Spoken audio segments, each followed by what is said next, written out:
All right, everybody, welcome to the podcast. This is the Karen's Kids podcast, and again, I am your host, Jose Carlos Morales, aka J Morals, and I'm here alongside my co-host, Dino Giamales. Dino, what's up, buddy? How are you doing? What's good? Awesome, bro. Yeah, man. So what's new for this week, man? I got shit to tell you, but just go ahead, man. What you got?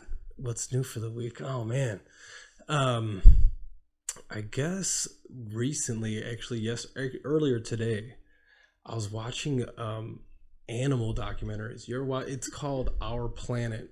Have you watched a new one on Netflix? No. I've seen it up there, but I haven't watched it. It's so fucking crazy. Animals, just in general, like their whole how they act with nature and shit. It's so fucking crazy. So, all right, I forgot what desert it is. It's next to it's one part of the land. So there's one part of the ocean. So the sand, there's one per year. There's one really bad sandstorm, right? Okay. And the sand, I forgot the tonnage, but it's like a crazy amount of tons of sand that get in the atmosphere. Like it's just blown into the air and just going everywhere. It's blown in the air, right? It's a desert, so I don't think there's much life on the desert. It gets blown, and 25% of that sand lands in the ocean, right? Okay. So that sand is filled with certain nutrients that these microbial, crustacean. Okay. So all these millions and billions of these crustaceans come up. A life form. Yes. Come up and eat these little bit of sand, right? And what they're eating is it's like decayed plant, like material. Yes, it's like right. So all those crustaceans bring all the there's a certain type of fish, man. What was the fish that they bring? Herring. No, there was like small fucking sardines. God damn it! I forgot what it was. Just a small fish. Yeah, man. It was like the certain type of fish. It's not plankton, is it? No. It brings this really small fish, and the small fish eats those crustaceans, and it's a big school of them. But that big school of fish comes with a big schools of dolphins and birds. So what the dolphins do is they trap these. God damn it! Why can't I remember the name of the fish? But it funnels them up towards the surface of the water. So they trap them. They start eating them. Type of technique they do. Exactly, and these millions of these birds come through, and they eat the small fish as soon as they're at enough where they don't have to dive to where the birds. Gotcha, right at the surface there. The birds literally fly and dive down. It's so gangster to look at. It's like so cool. I was like, damn. Do you follow like what is it? Nature is Metal on Instagram? I do. You watch that too? I do. I heard it first on Rogan and I started following it. Yeah, and now it's like, oh my God, I start to see like just the way these. I mean, what is life? You know what I mean? It's not like you can't just say like one animal is like this animal is it's a horrible animal or like that's not even the word I'm looking for. This animal is like it's savage. It's just the function of whatever it is that they evolved to do. You know what I'm saying? Mm-hmm. You're finally seeing like we have a Disney version idea of what animals do. Yeah, we think they all frolic through and they're all coexisting together, right? That's like probably like vegans think is like all these animals just coexist and they're all animals eat each other. Yeah, all of them. Yeah, life eats life. 100%. And it's like, yeah, I mean, how else are you supposed to get the type of nutrients you need into your body so you can continue to maintain this bone, this muscle, this beautiful face? Yeah, you know what? In some of that Nature of Metal is all fucking crazy, and it's one of my favorite Instagram follows, and it shows crazy shit. And some of those are really actually hard to watch. You'll see like an animal getting torn up by like hyenas or whatever, and you're like, oh shit! It's like kind of it's insane to actually look at. Yeah, I've seen like right before. So you'll scroll up to some of the pictures, and then the picture will say, "Hey, there's a warning here. Oh yeah, Are you okay with watching this?" I always say yes because I always think I'm stronger than I am, and then I end up watching. I'm like, fuck, and then for the next couple of minutes, I'm like, God damn, did that fucking hyena have a baby wildebeest's head in its mouth? Right. What? Yeah, man, it's really crazy. Yeah, dude. So you've been watching a lot of Netflix. Mm-hmm. Yeah, it's not for me, man. I had a whole life turn of events happen to me in like uh, in a week, and yeah. So now I'm that guy that lives in his basement in his mom's house. Really, but not really. Like this is my house, but my mom had nowhere to go. My mom had an accident. So let's just to give some context. My mom had an accident in Florida, and she was staying with my brother, but she didn't really like Florida all that much, and she didn't have really anywhere to go. So she came here to live with me, and she's so funny the way she describes certain things because she exaggerates a little bit, right? Mm-hmm. And I was like, Mom, how was your flight when she got here? I picked her up at Midway. I was like, Mom, how was your flight? And she was like, oh my God, you're not going to believe it. We crash landed. I was like, Mom, you did not crash land. She's like, the little bump. Yeah. For her, it was rough. You know what I mean? Right. Plus, she has like this dislocated shoulder. She was like, no, mijo, I'm telling you, they crash landed. When the pilot came out of the cockpit, he had blood on his nose. I was like, Mom, there's no way. That's from the coke he was doing. I don't know what it was. But anyway, she said the pilot looked at him and said, you should see the other guy. Oh. No, but yeah, so that's my isn't it funny, like, you know, I don't want to be rude or anything, but like the older people get, the more grumpy they get, right? Oh yeah, she's super grumpy. It's like I feel like the just older people, they're just tired of life beating them down. Yeah. They're just like, fuck you. Yeah, it's tough. Yeah, she's had a rough one, but do they have to still wear masks on planes? Yes, she did. Man, I'm a rebel, man, because I was the only dude in all of Midway. Me and my daughter. Well, all right. So I kind of gained the strength from my daughter because she was like, I'm not putting it on. Good. And I had it in my pocket, and I was like, I'm gonna put it on. Just to walk in the airport, I don't think you need it, but maybe for the actual flight, you might have to wear it. I don't know though. Yeah. She wore it the whole flight. She was wearing. Everybody was kind of wearing it there at like claims, at the baggage claim. Everybody was wearing it, but I was like, I'm not going to put it on. And nobody said anything, so I was like, cool. You know what's funny? But I did feel like a badass. Yeah. I've been doing that like a year ago, where I was walking everywhere without a fucking... I was over it. Some of us pretend, okay? You know what it was? I was waiting for somebody just to tell me. If you tell me to put it on, then I can't be an asshole and not put it on, especially if you work at the place, you know? If you're a regular pedestrian... If we're both in Jewel and you're just a shopper, I would say fuck you. Yeah, you know, I would. And you could get away with it if you're like, I don't speak English. No, my Jewel's all Spanish, so it's like, yeah. Well, I mean, so is mine. I'm in Garfield Ridge, but they call it Garcia Ridge. There you go. And you're in Berwyn. Yeah, actually, that one's technically Stickney. That Jewel is. All right. Where that Jewel is, but yeah, no, but today I was at the gym and I seen these young people. They're like, I don't know, maybe in their early 20s. Oh, like 2 years from you. Yeah, you fuck. Chill. I'm in my 30s. No, but they had their masks on, but they had it on under their nose. Okay. So it was like that weird. Yeah. Like, I'm trying. Why are you still wearing it? Like, why are you lying to yourself that you're comfortable? Yeah. I don't know. Oh, and actually they had it on, and then sometimes the chick would put it down, put it at her chin, and talk to her boyfriend that was right next to her, and then, you know, they were right next to me, so I was like looking at them because they have masks on, so I was staring at them, and I was terrible. Like, I don't fucking. It just bothers me. It still bothers me. I don't know why. No, I know where your head's at. I feel the same way. It like almost physically bothers me. Sure. Yeah, no, I'm kind of the same way. I'm like, but it's I still see it, man, and this is completely honest and true. Some people wear them in their car still. Oh, for sure. Like, I was coming home from work yesterday. Mm-hmm. A few things happened. Like, my daughter calls me. She texted me. She's like, Dad, I'm going to the mall with my friend. I'm like, cool. So I'm driving back. I hit the Oakbrook Mall there in that area there, and I get a text. It's a picture of my car. I guess she drove by and saw me. She's like, oh, there's Dad. But anyways, yeah. So, yeah, that same day I'm driving and I see this fucking guy. He's just in his car. Old? Driving. Yeah, I mean, like older than me. Okay. In a mask. All by himself in his car, in the front seat. Waiting at the light.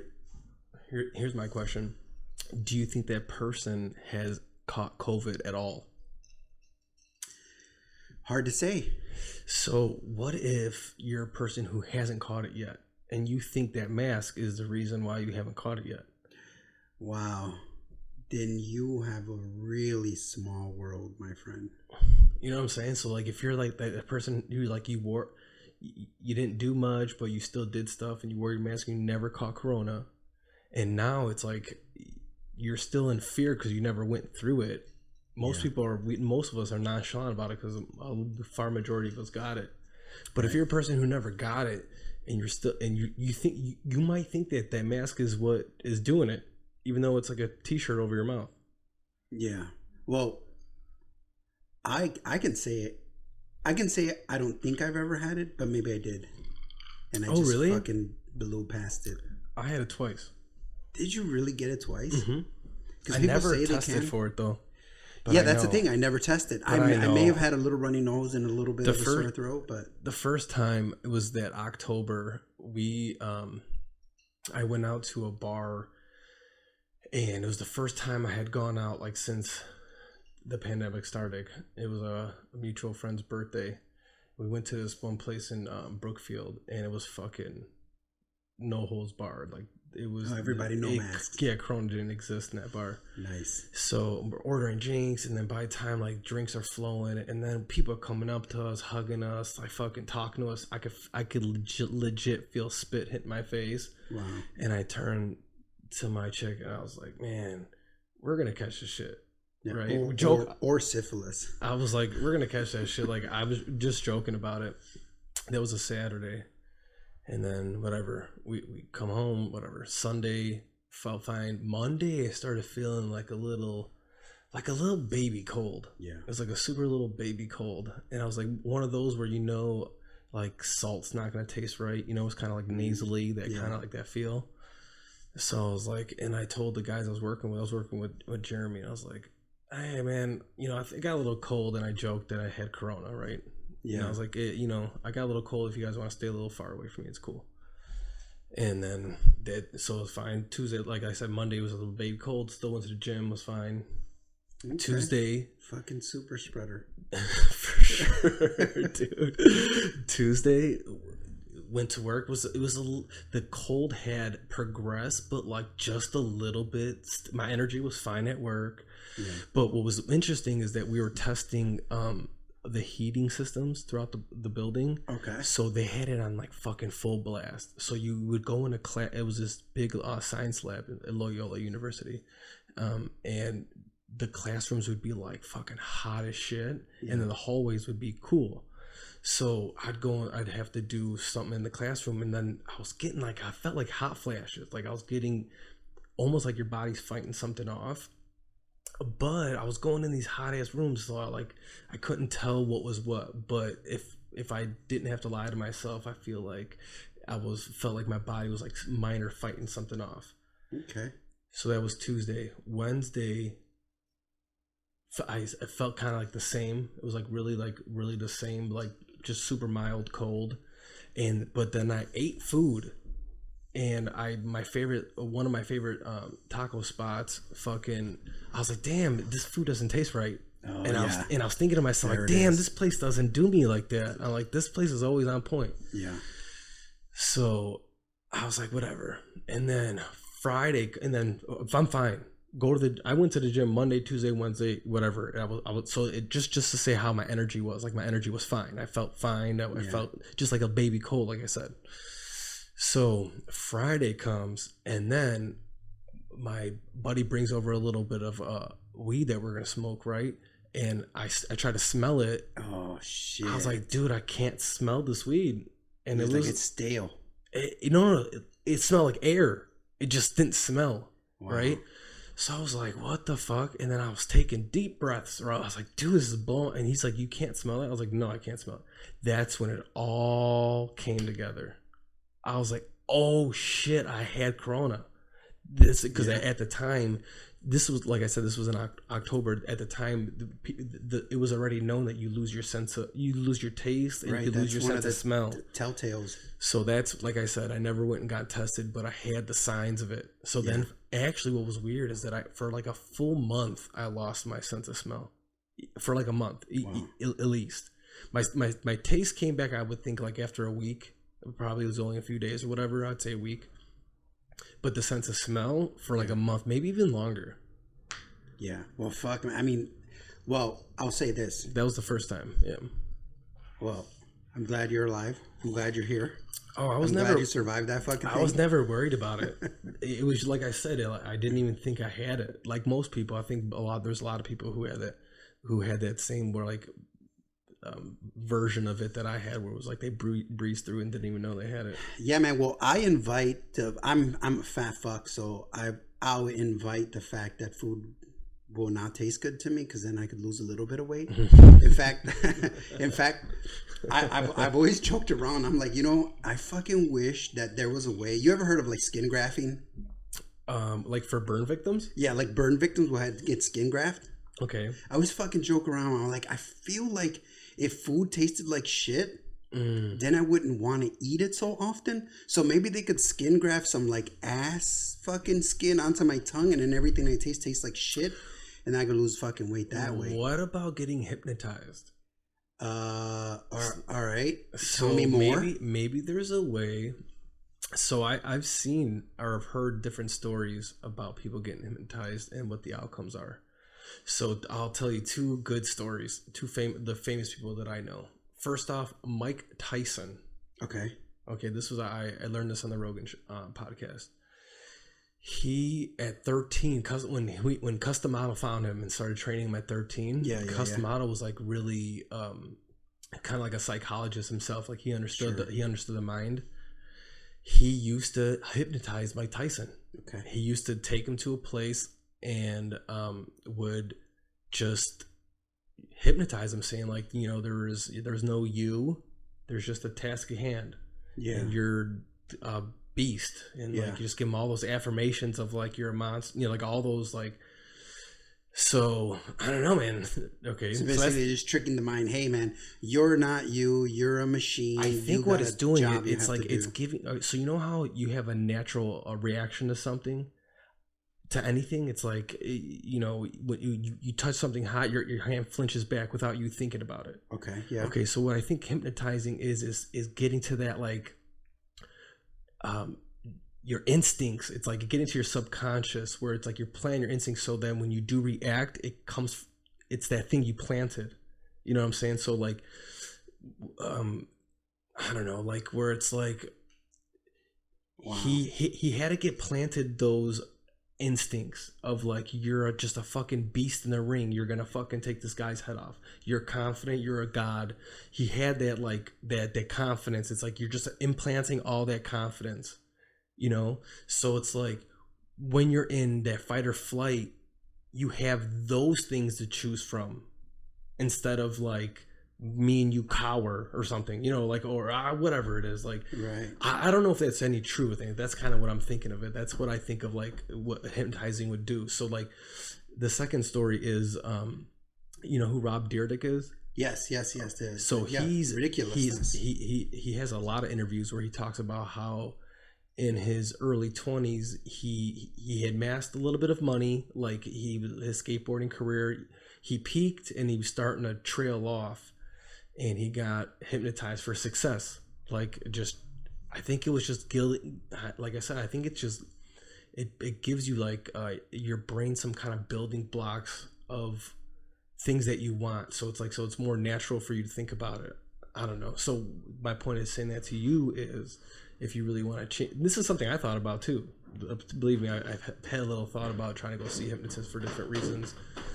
But I was thinking about, if you want to change your thoughts about like food and shit and have a different view of it, so it's not like, because it's like you're wired a certain way right now. Like I want to do the same thing with like sugar and shit. Like I eat a lot too much sweets. Yeah. So if there's a way to like have different wires connect instead of like the way they are now in my brain. It's like after a good meal, I want to eat something sweet. Well, if maybe you can get hypnotized to where the thought of sweets makes you disgusted instead of you wanting to crave it. You know what I'm saying? Yeah. I would have to look into it, but also I would have to trust the hypnotist because what if he's like what if he's just this guy that's he's just flagrant all the time, and then he like hypnotize the fact he'll be like, oh, you like dicks, and then, So and then I'm driving around in my fucking Subaru with a mattress just looking for dudes. Well, you're already in a lesbian car. That's what I am. I'm a lesbian. No, so you think of you would think a hypnotist. Well, obviously you got to do a little research. It's not like some dude you found on Craigslist. It's like you're gonna have to Google something and then like, hey, dude, what's up? I see you on OfferUp. I guess the best thing you could do is look at some reviews and find a way to message those people and see if they're like real. Yeah, there's something to that, man. Like I said, I think there's just ways of like you could just put things in your brain so. Sure, isn't that like what meditation is? Right, maybe the affirmations and all those, mantras, things to say to yourself. Yeah, for sure. I mean, today is so the longest I went was like 4 weeks no sugar, and then I did like 5 days no sugar, and then today I had a burger, but I had to have. Normally I'll have a burger, but it won't be the bun. But today I just had to have the bun because I had like these awesome sesame seed brioche buns. But that's over 50% of the burger is the bun itself. I was like, I gotta eat this, so I ate that. But I've been doing really, really good with the no sugar thing. I can't say the same. Yeah, no, I'm killing it right now. Good for you. I always, how there's people who say, I know sweets aren't my thing. Like I envy those people. Yeah. I envy the people who say, sweets are not, it's rare. But it's everywhere. Everywhere you look. Like, I mean, like sometimes we'll go into somewhere and then we're working. Mm-hmm. Somebody will bring donuts in the morning. Right. It's a shareable, Coffee. Yeah. I know it's shareable. Can we change that? What do you want, like baby carrots? Sure, why not? Baby carrots with celery. Hey man, I brought you the, what is it when it's like? Can you imagine? I break like, hey fellas, hey, I know you've been sweating, and here's some baby carrots. Here's some carrots and some kale. What's up? Yeah, right. Yeah. No, I would definitely look. I'd ask that guy to be like, hey man, you drive a Subaru, right? Right.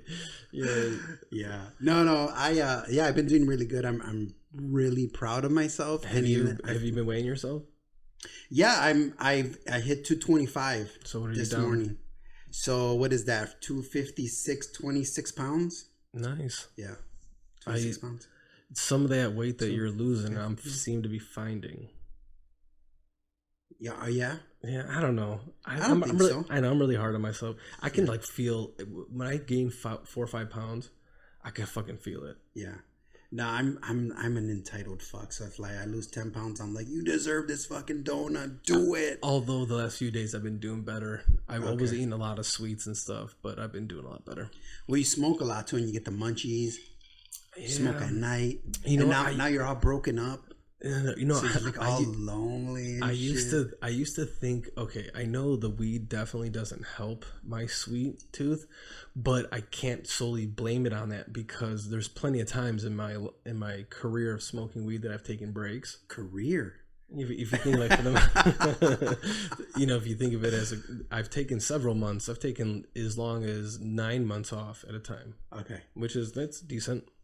Yeah, especially for like a real stoner. And so 9 months off. Yeah, but what was that? So when you go back to it, your sweet tooth. Oh, okay, yeah, thank you.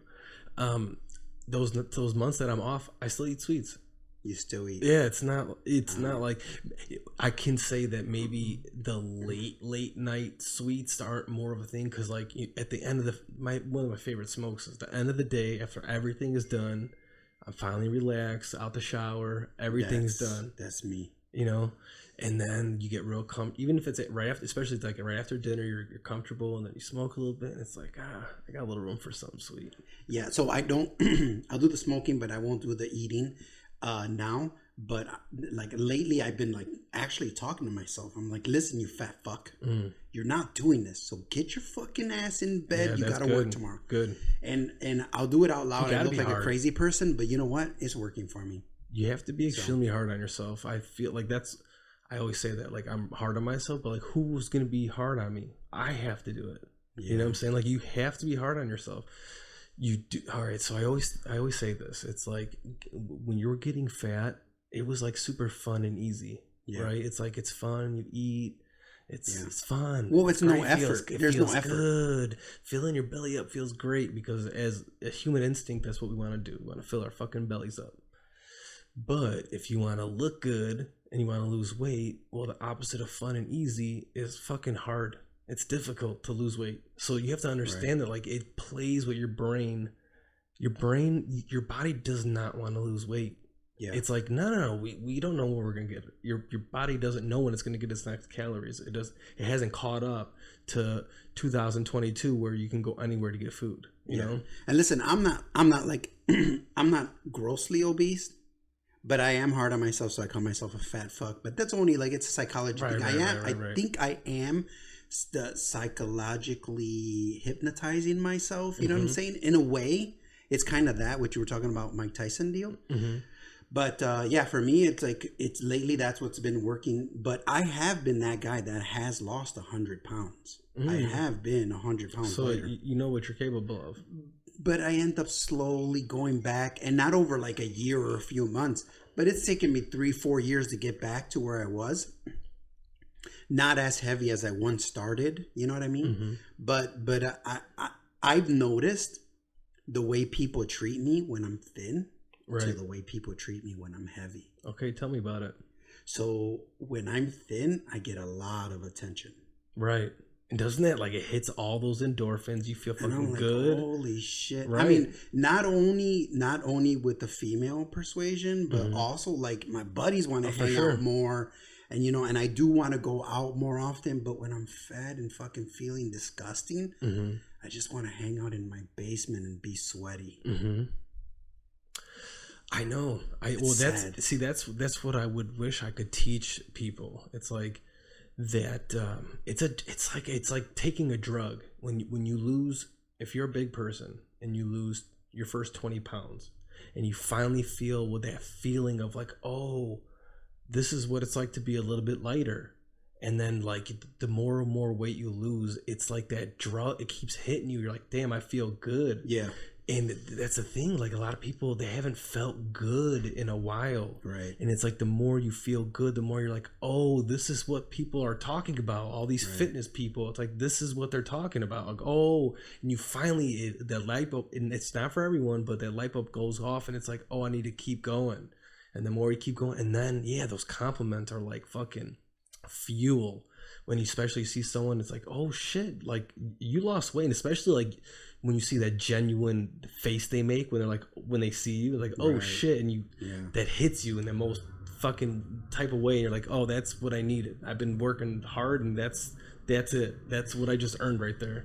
Yeah. It's very, very eye-opening, you know. But I feel like you're either gonna go one way or another, because your body's gonna search out those endorphins regardless. You're either gonna get them by mouth pleasure, or you're gonna get them through pain, hard work, and discipline, and then later reap those benefits. You know, you could either do it immediately by putting a donut in your mouth, or you could do it later slowly by just chipping away at that stone slowly. But I'll say this though, the endorphin release from feeling good about losing weight holds a lot more weight than the mouth pleasure you get. Because as soon, like for me, for instance, when I eat something and I overeat and then I eat something sweet, I felt good in the moment, but then I feel guilty that night, and especially the next day, like, fuck, what the, I didn't need to eat all that. I guess that's where the difference is, right? Right. Because when you eat the donut, you feel like, oh, I feel so good right now. But then later on, you're like, fuck, now I'm going to fucking, you know, the benefits of that, there is none. Right. Because you're just going to get fat. Or, I mean, I could see if we were in a massive famine, Right. And then you were fat. You got all this fucking extra liquid you could eat out of. Yeah, you wouldn't feel guilty eating that extra donut if there was a famine, but right. No, would we even have donuts? Why? Who would make them? I don't know how to make a donut. Right. I can make the shape. I could probably figure out how to make a pancake. I made like it's kind of a donut if you shape it. Right. It's just fried. It's fried, you know, like that same sugarless donut is a bagel. A bagel, right? It's a bagel. Who says bagel? That threw me off. I was thinking, is that something new? Yeah, no, I just wanted to say bagel for some reason. I don't know. I heard somebody once say bagel, and I was like, that is so wrong, but I like it, and there's kind of reason why. Like, I don't know, in there somewhere. But yeah, so last week, I got a phone call from a buddy of mine. Okay. And he said, bro, you're dead wrong on the hydroponics. He was talking to me. I know, you were. And I was like, am I really? And so here's what I did. I went and I researched hydroponics, and I was like, oh, I was fucking wrong. Then what was I thinking about? I was thinking about aquaponics. Oh. So aquaponics is a process where they set up a farm on water with like the type of medium that catches. So they do use fish and they do use plants, and the fish water gets filtered and they catch all the solids, but within the solids, the particles seep into the plants, the dirt or wherever it is that you're growing the plants. And then those fish particles, they actually go into the dirt, right? Or whatever the plants are growing on. And it gives the plants the nutrients so they can build fruit or whatever they're going to give. And so that's aquaponics. I was confusing it with hydroponics. I was actually hydroponics is the growing of weed. No. Well, it's just the direct. It's just how you feed them. No soil, water. It's how you feed the roots directly. Yeah. It's like, yeah. And I was trying to look up. I still don't know what that sponge thing is called, and it's driving me nuts because now I thought about it. Bob. No. Yeah, so my buddy called me. He's like, hey, bro, you were dead wrong. Yeah, that's what I was like. As soon as I heard that, I was like, man, it has nothing to do with I know, I heard you. You were like, what was it? You said something. I was like, are you serious? Are you serious? The way you said it was so insulting. Are you serious? I love it. I love it. Yeah, man. But so it was, what I was talking about was aquaponics. So yeah, so that's what it was. But yeah, so my buddy called me. He's like, hey, you guys are doing good and whatnot. And I just felt so encouraged by it. But yeah, so we are going to start doing a few other things. I guess we're going to go on to Spotify at some point. Oh, that'd be great. Yeah. But through Anchor, right? Through Anchor, yeah. So how does Anchor make money? Ads. So I believe it's Amazon who owns them.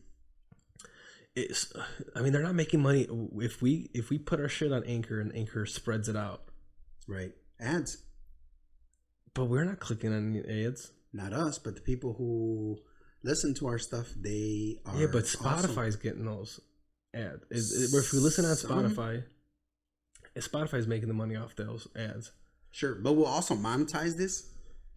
T-shirts. I don't know. If you want to sell flip-flops. I was thinking G-strings. All right, well, there it is.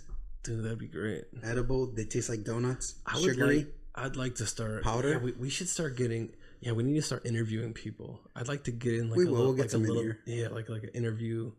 Yeah, I mean, yeah.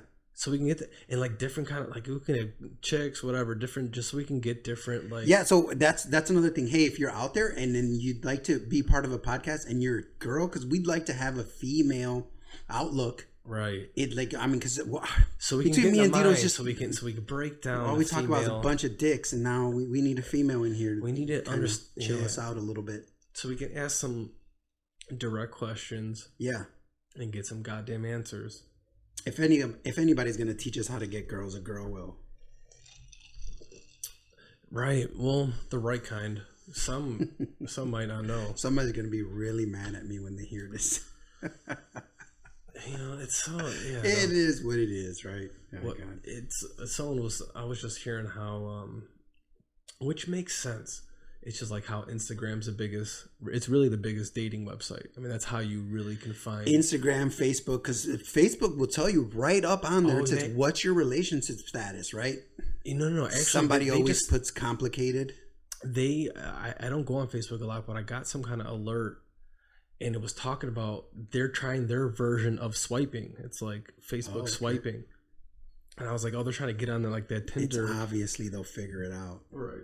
I mean, they have so much. They might end up buying one of the date apps, because that's what Instagram is, really, right? Well, it's somebody sends you a little red heart.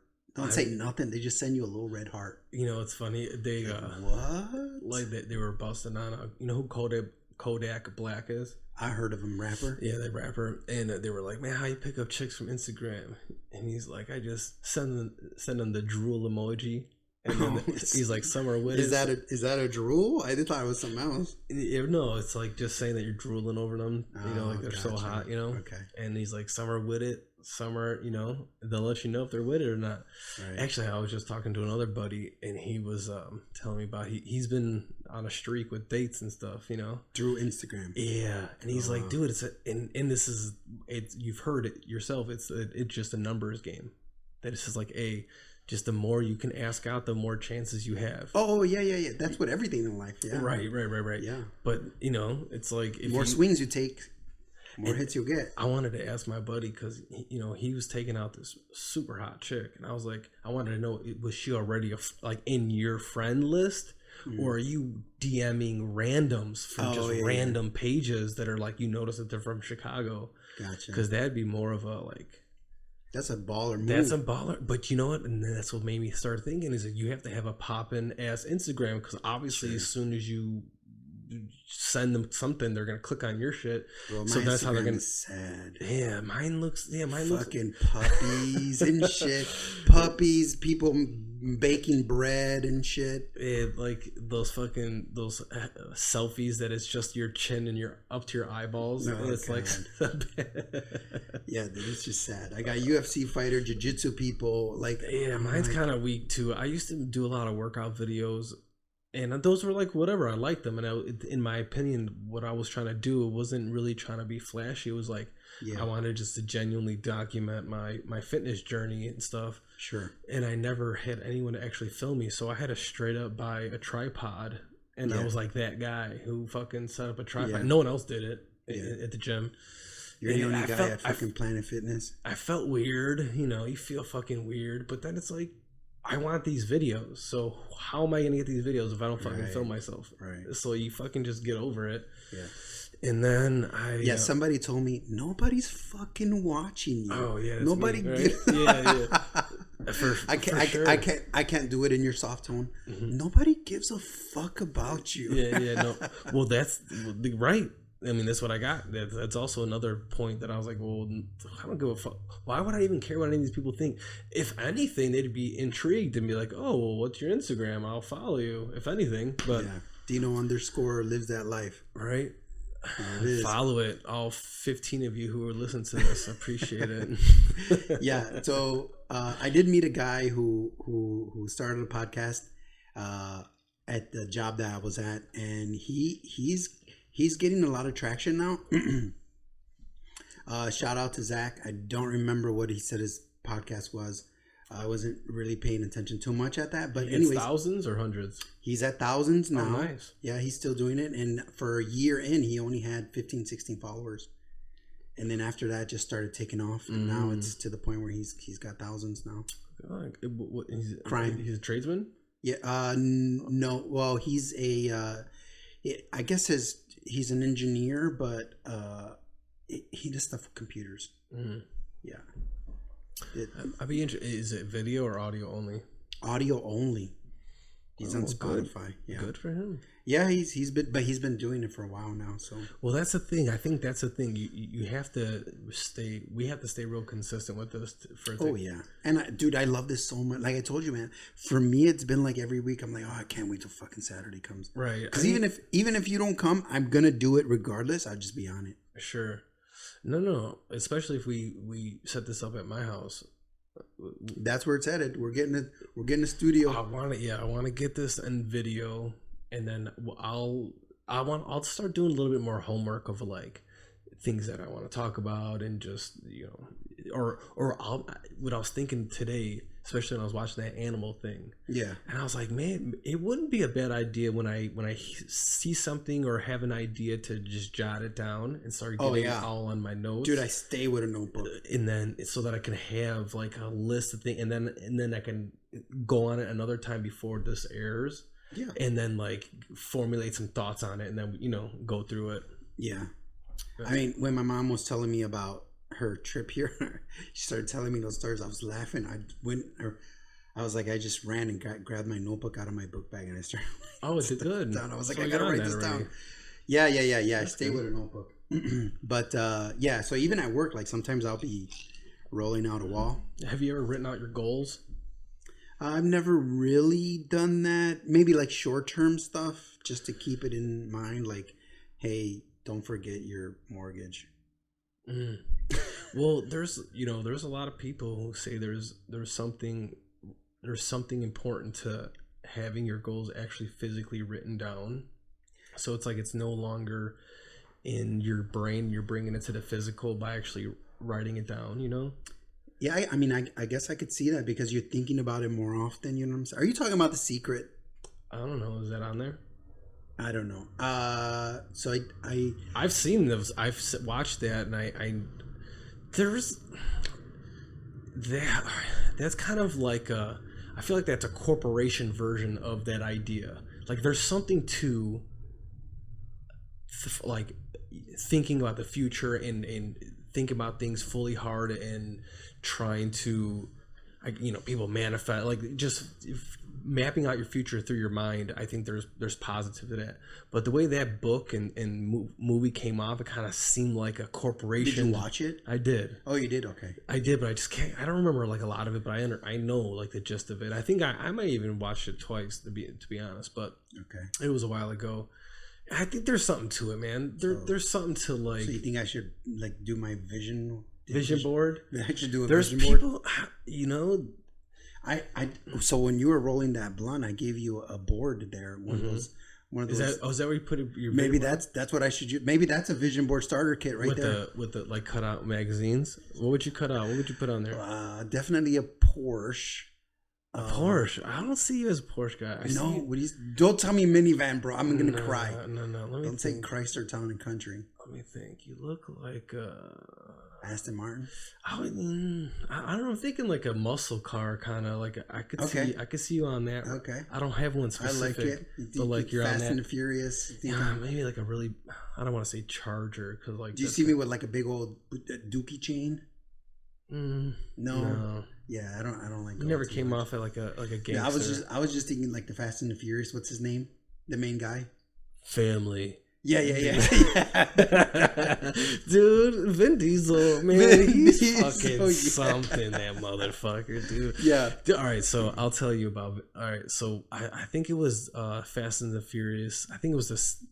How many are there? Is there 9? Yeah. Okay, I think it was the 6 or 7. Okay. So I had torn my Achilles. Letty comes back. I had torn my Achilles at the time, right? Yeah. And so I wasn't working. Okay. So my buddy's like, he had the day off or whatever. He's like, hey, man, let's get out of the house. Let me get you out of the house. Let's go to the movies. I was like, oh, hell yeah. So we go and see Fast and Furious 7. I think it was 7. And whatever. We get in there. I'm almost positive we were high. And I was like, really started watching the movie. And I was overanalyzing it. Okay, that movie's not meant. It's not meant to have good dialogue, right? It's like that movie is action. It's an action movie. So, but I was so caught up on the cheesy, shitty one-liners. All I heard, all that movie was Vin Diesel, especially Vin Diesel talking, was all shitty one-liners, right? I don't have friends. I have family. Yeah. And it's like all these fucking, I couldn't deal with it. And I swear to God, me and my friend walked out of the movie. That's the first movie I walked out. I think that's the one that hit $1 billion. I know. And it's like, well, you paid. They used to race cars. Now they're like secret agents. I don't it's so, I can't, they race cars. I think at some point they're going to get to like 007 type deal, right? Dude, they started racing cars for pink slips, okay? And now it evolved to what the fuck, the Vin Diesel's hopping cars through fucking onto helicopters. What was that one? He jumped from a car and got to a helicopter. So I think the next one's in space, right? It probably or underwater fucking robots. Hey, it's Vin, like if against you get Transformers idea, or some shit. 10%. It's gonna be like a Transformers Fast and Furious fucking mashup. Yeah, what would it look like 40 years from now? I don't know, dude. You know, Vin Diesel got paid. I wish we had a fact checker, but I think he got paid like $30 million to be Groot on Guardians of the Galaxy. Oh, that's a dope movie. It's a great movie. Yeah. What does Groot say? Groot. Okay, $30 million. Well, I mean, winning. Yeah. Winning. Dude, great agent. Who finessed that? Like, that dude deserves a fucking award. He said Groot. Now, granted, he had to say Groot several different ways and tones and lengths. So you're thinking he has technique? I'm saying what a finesse. What a way to make $30 million saying one word several times. Wow. He might have did it in one day. Well, I mean, I'm aspiring to that. And it sounds like I'm hating. I'm not hating. No. I'm jealous. How can you? $30 million. Okay, after taxes, you got $20 million. So $30 million for that. And then roughly, I don't know, what did he make on the... Because he bought the franchise. I was going to say, he's probably getting back-end money. He probably gets his actor fee. He might be a billionaire by now. Oh, he's probably sitting pretty. Yeah. Let's look it up. I'll look it up right now. Yeah, I've been watching these movies since they came out, and I love the first one. I love the second one. They were great. Number 5 was all about Puerto Rico. They had Puerto Rican reggaeton artists on there. I was like all about it, and my daughter too. So we watch all the time. But yeah, now it's at the point where it's like each scene is a TikTok video, and it hops from one TikTok video to an Instagram post, and but I know exactly what you're saying. But yeah, I'll still watch me a fucking Fast and the Furious. It was the first 2 were good, and then even that Tokyo Drift one was kind of good. Which I think they switched characters, right? Like they went like that was like that redneck kind of dude. Yeah, that was 3. That was Han. This says Vin Diesel's net worth about $225 million. It's a lot of money. That's a fucking shit ton of money. That's a lot of money. You think he drives a Porsche?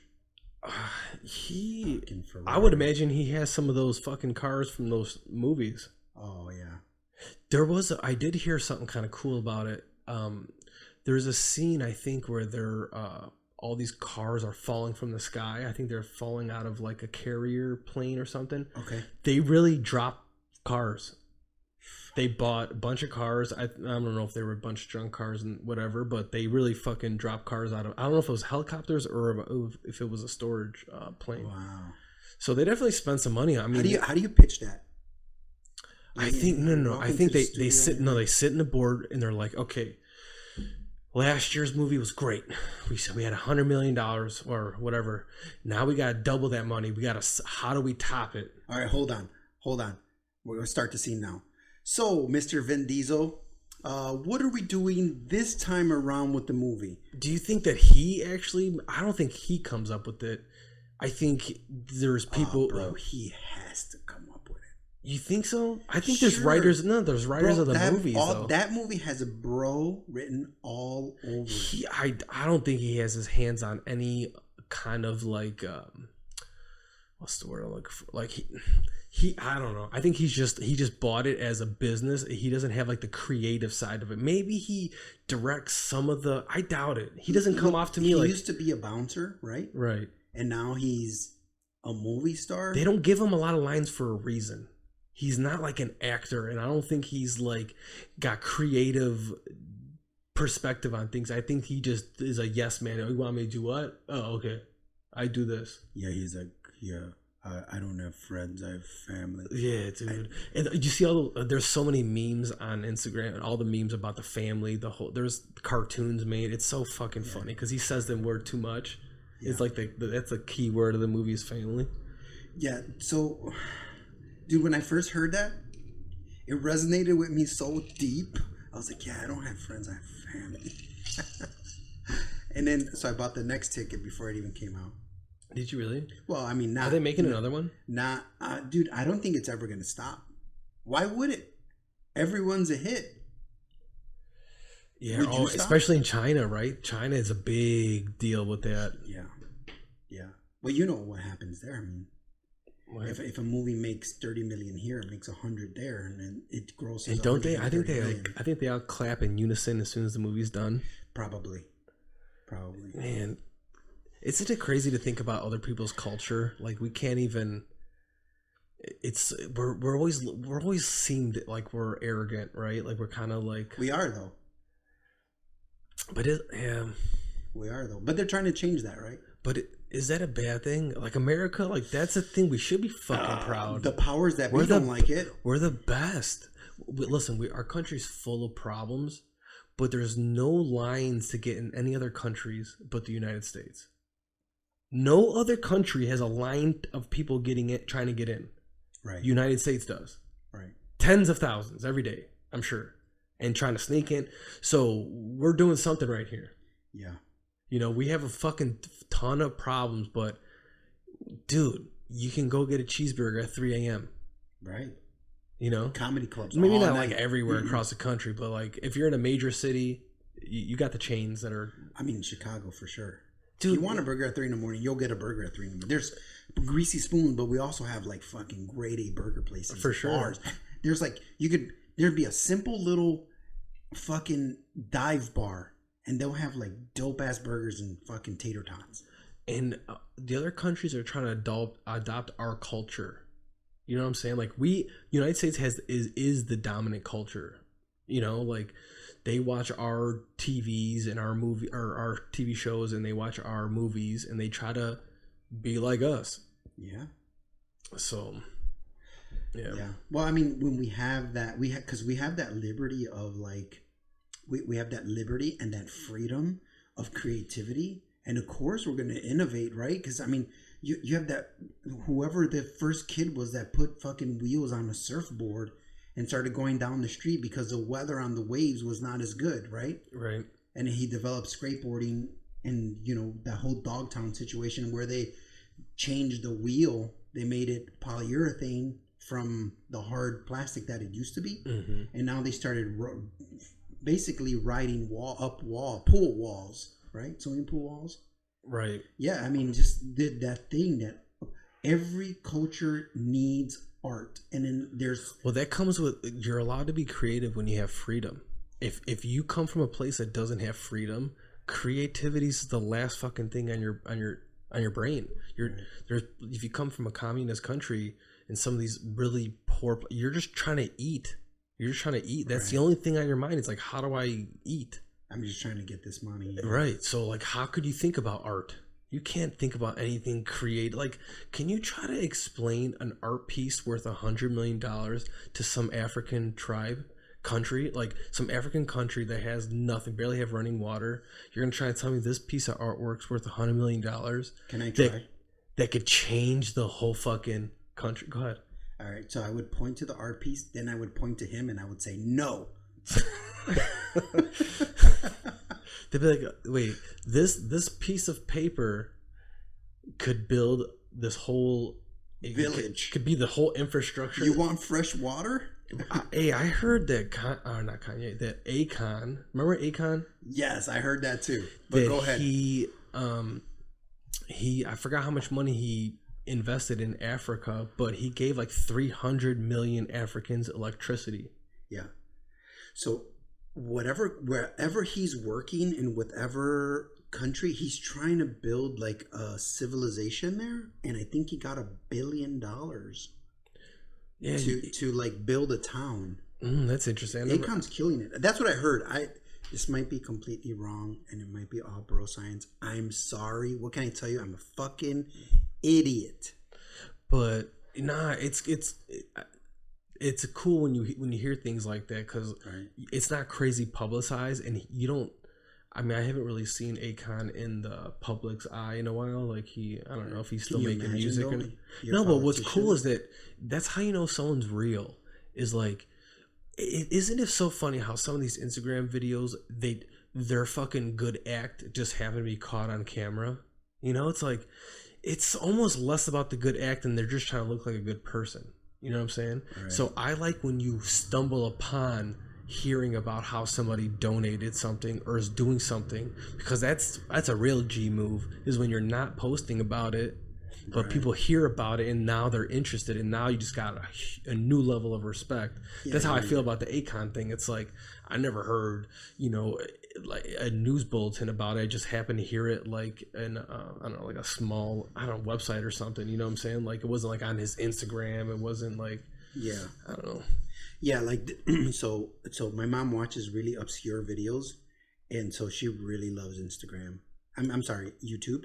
And so, what's an obscure video? So there's this guy on YouTube that goes around, and he actually owns a landscaping company. Mm-hmm. He's out in Florida, and my mom watches him. So he has followers. Is it landscape videos? My mom's in her upper. She's close to 80. So what he does is he'll drive around. He'll find a yard that's neglected. Mm-hmm. And then he'll go knock on the door and he'll say, "Hello, my name is so and so." He sets up a camera though too. He's filming the whole thing. For sure. And what he's doing is he's knocking on the door. He's telling you, "Hey, I'm a landscaper. I would like to clean up your yard, mow it, get it all really nice and pretty for you for free." And he's sort of kind of content. Yeah. He's getting content, but he's also doing a good thing. But at the same time, he's monetizing it, right? Because he's making money through his YouTube ad, right? And so that is a good thing that he's doing, but he's also monetizing it. So like, I guess it's acceptable. Like I was like, oh, that's pretty cool. But I'm like, I don't know if I would seek out that. You know what I mean? No, what I was, as you were explaining that, it's actually kind of smart. I think it's kind of smart because you're not worried about getting paid up front. Let's say it's $1,500 he would have made on the job. He's thinking, I can make a 20-minute video of me doing all this that has exponential. It's like I can make, and if he's already like starting to make a little money at that time, where it's like, oh, it's a proof of concept. Like as soon as you get your first YouTube, I would imagine as soon as you get your first YouTube check, even if it was like $200, that's your proof of concept. Oh shit, this is something. I just made money. I need to start doing this full time, because then it could grow, and then you have all those videos that, you know, like your mom, she stumbles on him, then she watches all his videos for the next couple days, and if he has 50 videos, she watched all 50 of them. Yeah. So that's how you start making real money. It's like, oh shit, all those. It's basically it's passive income. It's like you do the work once and you can get paid on it forever. Yeah. So what I was thinking when I was watching, I was like, this is a true good system versus other systems, right? So his system is, I want to help people and make money with it. Mm-hmm. And so he's helping people, and because he's helping people, he's reaping like a type of benefit, right? Which also other people who might be a carpenter and be like, I know your house is broken down, I would like to fix it. You know, this generates this type of person that is out there and that has the skill but doesn't really have the type of I guess he doesn't have the building skills to be able to take it and monetize it for himself, but he does have the building skills for creating things, but it doesn't have it to be able to monetize it. Where like different is like, so if you take like, let's say Halliburton, right?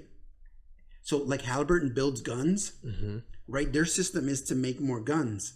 But if we don't have any war, then what need do we have for those guns? I was going to say, he has a good business model. Yeah, so that model is a beautiful model because it generates more generous people. Where like Halliburton, they need to generate more wars to be able to sell more guns. And that business model is very dark. Right. And it's like it could set an example that there's profit in being good and doing good, and it's pretty sustainable because you imagine there's always people in every neighborhood that are neglecting their shit, you know, so that you offer them a free service and the only catch is that I'm going to film it. Yeah. I would say 99 out of 100 people are going to let you do that. Yeah, because it's everybody really needs, genius, actually. It really is. Everybody has to watch those feel-good videos every now and then. You know what I'm saying? Like you watch somebody get their hearing back and you're like, damn, he fucking I tear up. I tear up at those. I tear up on Shark Tank. You ever watch Shark Tank? Oh yeah, I know what it is. Dude, I fucking love Shark Tank. That is maybe my favorite TV show. And it's really not even like a show because it's not really scripted, right? That's what it's like a really genuine show. And I love that it's a benefit for both sides. Because if you think about it, as a shark and as an investor, how awesome is it that you sit in one place and then people, person after person after person, comes here with an idea and they pitch it to you and you could offer them a deal or not. So like it works out for them. So they're getting all these ideas constantly. And then it helps the other side. It's like, well, they know if they get a deal, they're not just getting any kind of deal. It's like you're getting this huge boost because you got a shark and they can post it on Shark Tank. And then especially if you're on the show, it's like, you know, you get all those millions of eyeballs on it. And it's like, and then I love those stories, man. I fucking love watching people win and they get that deal and they're like, everything was on the line and they fucking ate shit. They've been fucking working. I love like those people are like their first generation. Their parents came from a different country, gave them that fucking opportunity, and they came here. And I tear up all the time, and I love it. I love seeing people win. It inspires me to. One of my bucket list. I will do this. I'm gonna bring some kind of product from idea to market. And that's what that show always inspires me. It's always like, dude, these motherfuckers, they just figured out that little idea and they just did it. They did that thing. It's like I come up with ideas all the fucking time. All the time. And it's like the difference between them and me is like they just did it. Yeah. And then you see it through and then you run into that first problem and then you're like, oh, it's most people quit at this point. It's like, no, well, if you really want something to work, you got to work through it. I think that's like one of those, it's kind of like the universe is always testing you. It's like, if you really want that thing, you have to like jump over a bunch of hurdles first. And it's like, you know. Yeah. Everybody loves that underdog story, man. Because I mean, some of these people, I'm sure, have invested everything they have in their one item. You know what I mean? And like, right. And well, then, you know what? Then it kicks off. It takes off, and pretty soon, you know, everybody's wearing, I don't know, what, sugar thongs. What were we talking about? No, earlier? like examples like Scrub Daddy, right? Scrub Daddy. So it's this little sponge that it's really good for cleaning off gunk off your pants. Oh yeah, the smiley face. Exactly. Oh yeah. So it's like a little product like that. Dude was doing like, I don't know. I think he did like half a million. I just came up with one. What? Dick Daddy. Okay, what is that? It's soap to wash your balls. How is that different from any other soap? This one has jock itch.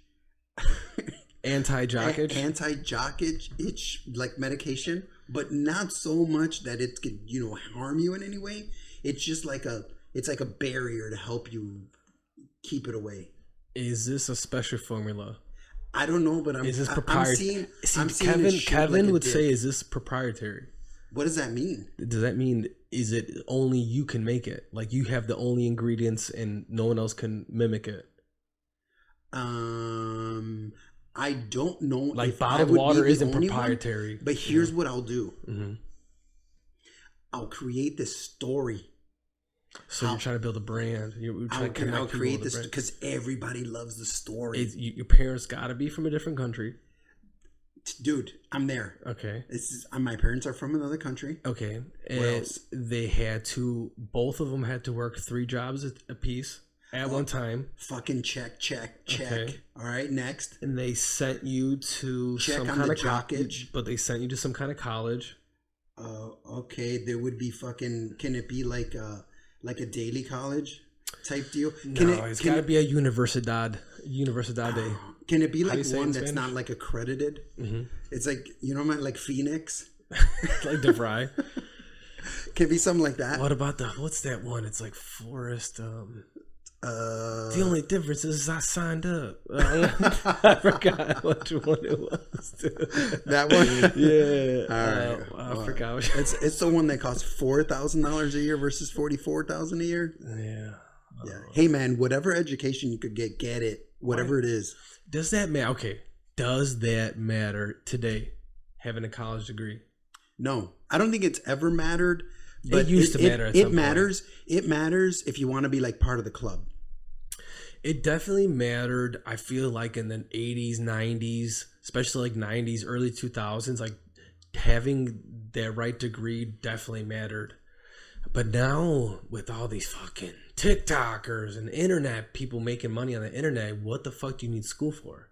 Yeah. Now, like I'm not shitting on school. Like I think there's value. Like if you want to be an architect, you got to take like those classes. You got to learn that shit. And I'm sure there's math involved and geometry, all that shit.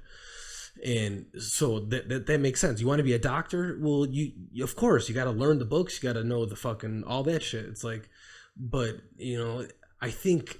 And this is including myself, like when you hit that senior year of high school and you're like, well, what's going to be next? Well, I guess I got to go to school. It's just kind of already in your head. That's what you're supposed to go do. And what's the percentage of people who go into college not knowing what they want to do? They get into college. I had a friend who wasted like 40 or 50 grand of his parents' money on the first year because he failed out of the university. He had to go to like a smaller school. Yeah. So it's like, how many stories are like that? How many fucking people are racked up? Dude, I just found out. I don't know if this is real. I wish we had someone who could look it up quickly, but I think when you get a student loan, it gets passed down too. It's not just you. Wait, it gets passed down to who? I don't know. I see it. I heard it. I think it was on. I don't know if it was on Rogan or not, but they were talking about how. I know you can't get rid of it. Yeah, you can't. So there are people who are in disability, right? Or not disability, but they're retired and it's coming out of like your pension. Yes, that's so fucked. Or not even pension, but their Social Security. And then how do you expect a 17 or 18-year-old to make some kind of crazy life decision like that? Yeah. You know what I'm saying? They know what the fuck they're doing. The system's fucked, man. It's so fucked. Schools should be a thing, but I think they really need to change the way it is. Like I think we need to start learning way more practical things. Yeah, set it up like the landscaper. I think if you set it up where like, there should be more vocational schools for kids. It's like, oh yeah, trade schools. Yeah, it's like there's definitely got to be some general learning. Of course, you got to learn some general math, and you got to learn maybe some general history and stuff like that. But then. I think by middle school, you should already start like, hey, are you into art? Or are you into making things with your hands? Are you into working on cars? Or you should be allowed to explore all those. Are you like, you should be taught classes of like proper food. And like, we don't learn those things. Like proper, and then there's not even enough. There needs to be more economic classes because when you leave school, the world hits you in the face, and you learn about money. You have to learn about money real quick. If you want things, you need money. If you want a good experience as a human, you need money. All right. There's a lot of people who don't realize that, hey, if I make 50, 60 grand a year, this is the type of this is the money I should be spending on a house. This is the money I should be spending on a car. They think, what I'm saying? Like, there's not enough of that taught. Most people have to learn that on the fly. Like, oh shit, my first job I was making 50 grand and I bought a house for X amount of dollars and it's way too much. I could barely afford it. I can't do anything else. It's like it's sad that you have to learn that firsthand instead of at least a seed being planted in your head as a kid. Right. You know what I'm saying? Like, this is how much you're going to pay in taxes. If you make 50 grand salary, let's just say, how much money are you actually making per week? Take home after taxes. Right. It's like you need to start like learning those things. I don't know. You know what I'm saying? Like money management. And yeah. I think there's more like that shit in college. I'm sure, a little bit like more, but it needs to be taught sooner, I think. Yeah, no, I definitely see what you're saying. It's like a lot of these systems are set up so that you get captured. You know what I'm saying? Like captured in the way like, so we already know that if you go to a school and you want to be part of the club, like alumni from the school, and you want to get a job through the school system, you have to go through all these steps and check every box that they want you to check so that you could be part of that whole system situation. But now we have so many outlets like YouTube or now we have Anchor and Amazon. We have all these outlets that we can become millionaires without having to go to school or being part of a different system. Like we have all these alternative ways of making like extra money through thank you internet, and so now you don't have to be part of that system. But a lot of times that system, it was a way to get captured. You were like, hey, if you don't go to school, it was a business. It still is. It was a big business, and the people at the very, very top saw this as a big way to make money, and it's society. Society made you feel like you had to go to college or you were a loser. Like that's what I was trying to say. Like that's how I felt. It's like, well, what's next? Well, I don't want to be a loser. Propaganda. They were like, hey, you want to be a loser or do you want to go to school? And then it's like all the people who own these schools. Well, think about this. I mean, I don't know the exact numbers, but I know like in the 70s and 80s, like there was people you were able to have a part-time job and pay for a university degree. Right. Okay. And now it's grown. Right. However, I bet you like, I don't even know the numbers. I bet you it was a few $1,000s. So my son went to college for 2 years and he owes $90,000. Exactly. Well, we owe $90,000. Exactly. Crazy. That's a lot. He just turned 21. That's a Maserati. Is it? Yeah. You can buy a Maserati for $90,000. All right. So did you ever? Oh, you said I was a muscle car guy. Yeah. I got. I still have to. I don't know. Maybe as to like, I don't know if it's because you're Latino that I would think like Tahoe or something. I fucking hate Tahoes. With the fucking Guadalajara fucking thing on the back. Snap. You mean I have all the. What's wrong with the Scorpion? No, with the Scorpion, it's like a fucking sticker. And a cow like in the back, a cow sticker. In the praying hands. Oh no, dude, that's how you know you're a basic motherfucker. If you got a tattoo of the praying hands and like a fucking rosemary on it, you're a fucking basic, dude. Slave. Or if you have a Chinese symbol on your body, you're fucking basic. Yeah. If you have tribal tattoos on you, you're fucking basic, dude. Hey, bro, but and you're really showing your everybody has a fucking sleeve. It's starting not to be cool anymore. Yeah, you're right. The tattoo. Well, it's just everybody has it, and not just anybody. It's every fucking. No, but okay. It's less appeal of the sleeve. Now it's more what is the sleeve. They want to see cool art. Like tattoos are a lot more. Like a lot more people have it, a lot more popular. But now it's like, how cool are they? Because a lot of people have cheese, and that's the thing. They go on to Pinterest and they fucking figure out. You know what I'm saying? They're trying to get like the common. It's like they're falling into trends. You know, exactly. Like it's. I mean, listen. A lot of people have flowers, and there's different. Like there's a lot of similar ways to fill up space. People fill it up with. Flowers, like I said, and rosaries and shit and whatever. So my buddy Hector, he wants to get a sleeve, but he wants to do it and he wants to treat it sort of like a totem pole, where it tells a story. Where like if you know him, you know what he's been through because it's laid out in his story and on his sleeve. That's kind of cool. See, it's always cool when you got like a cool little story and you can get into it, and if it has a good reason. That's all you really need for yourself to justify getting it. It's like as long as you got like a little story for it. Do you have any tattoos? I have one tattoo, but it's the same tattoo my dad had on his chest. What is it?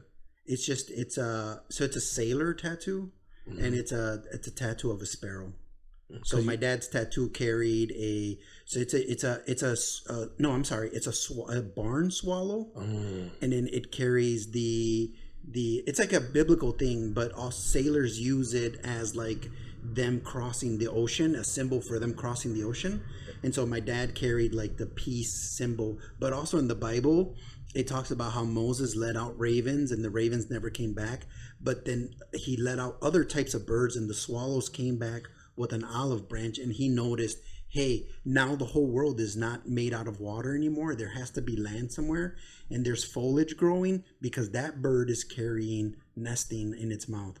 But my bird on my chest doesn't carry nesting material, it carries a grenade. Mm. So like for me, it's like a yin and a yang. So the bird represents peace, serenity, love, all that stuff. It's not because you swallow semen? No. Dude, I was holding that for like 40 seconds, dude. It's spelled the same way, and seamen use it, but it's spelled differently. Like I said, I thought about that a while ago. I was just letting you go. Just waiting to drop it. You fuck. Oh god. Yeah, I want to finish my sleeve. I would like to go from the half sleeve to the full sleeve to possibly to the middle of the hand. Okay. But we'll see. We'll see if I get this new job or not. Are you afraid of like? Yeah, that's what I was going to say. I was going to bring up the fact of jobs. Not so much anymore. I normally wouldn't care, but I'd rather wait. I'd rather have the new job, then get it, and then just like whatever, instead of like having because then I've already made an impression. You know what I'm saying? It's like right. Although I don't think it matters, especially like everybody's got tattoos. How many painters are fucking we're tatted tradesmen. Up? Yeah, that's what I'm saying. That's what we do. Right. You know, I mean, cops have tattoos. Some of them have neck tattoos. I've seen. Yeah, that's kind of gnarly, right? What about those people who are fully tatted from like neck to toe? Oof. Like there's some hot chick. You ever see those chicks that are like they're kind of hot, but what happens when they're 60? They're 32 right now, and they're a smoke show. I think it takes. And then what happens when they're 65? Yeah. What did you ever watch removal videos? No. So it's interesting, like the technology behind it. So it's like this pen that shoots a laser when it reacts to ink. So it only burns the ink. Oh, so wow. Like it doesn't react to to any part of the skin unless it has ink on it. Okay. And it pops it. Essentially, I think it burns it. But what if you're black? Does it like? No. Does it tell the difference? Yeah, that's funny because I thought about that too. No, it's the ink. There's something in the ink. Oh, okay. And it pops it. Like I think it burns it. It burns it, and then laser, right? And it pretty much just And it almost does it in like they could do anything in like one go. But there's gone. But there's places who make you do sessions because it's a money grab. I've seen people who have. Well, yeah. It's like they remove the teardrop or whatever, and it's scarred. The teardrop is still there. Well, that's what a tattoo is. It's a scar on your skin. It just happens to be decorative. Yeah, that's what your skin like. It's needles, so it scars up. That's why you get a tattoo and it scabs. Oh yeah. So it makes sense that it would leave a little something. Yeah, because like in the summertime when it gets hot, my tattoo swells. Mm-hmm. I could feel it. It's like. You know what's sad? All the young people who saw these, especially in the last, like, I don't know if Lil Wayne was one of the first with face tats. Yeah. You know? And all these kids thought that was the cool thing to do. And how many thousands of kids. There's those cringy island boys. Oh, you see those fucking guys? Oh my God. Dude, I don't even fucking. Are they like William Hung? You know who William Hung is? Yes. He's just he was on American Idol back in the day. He was just so she bangs. He was so bad that we're literally just making fun of him, but it made him a career. Right. That's what I think those fucking kids are. Where is he today? William Hung? Yeah. Dude, he's probably still slanging dick in China or wherever he was from. I think he if you become a star in America, imagine how you could probably bring that. I don't know if he was from America or if he was from China, but I would imagine if you're from China and you come to America and all of a sudden you become an American star, that you're a fucking superstar in China. Yeah. You know what I'm saying? Yeah. What do you think? Like, isn't it crazy how there's like YouTube stars that are making tens of millions of dollars and you never heard of them? I like that though. Yes, right? It gives you a little bit of hope.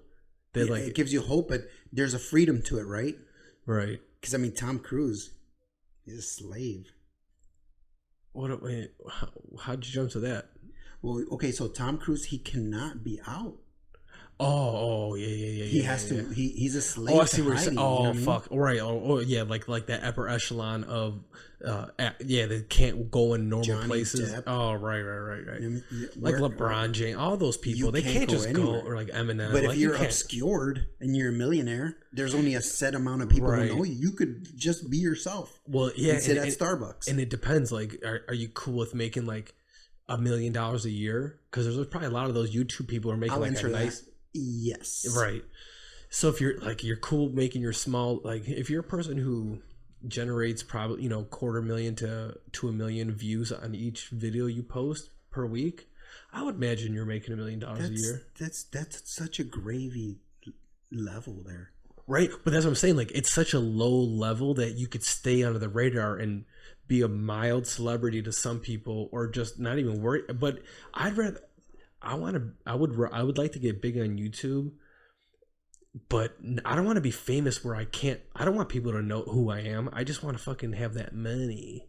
You know what I'm saying? It's like, I'm not worried about fame. I just want the money. Well, I mean, like, it's cool. Listen, the idea of people knowing who you are, there's probably like, it's probably not good for the ego. It probably will balloon your brain. It's like, that's why some of these people just turn into who they are. If you're just got nothing but yes men around you and fucking bitches throwing pussy at you, you just have this you start getting a warped idea of reality.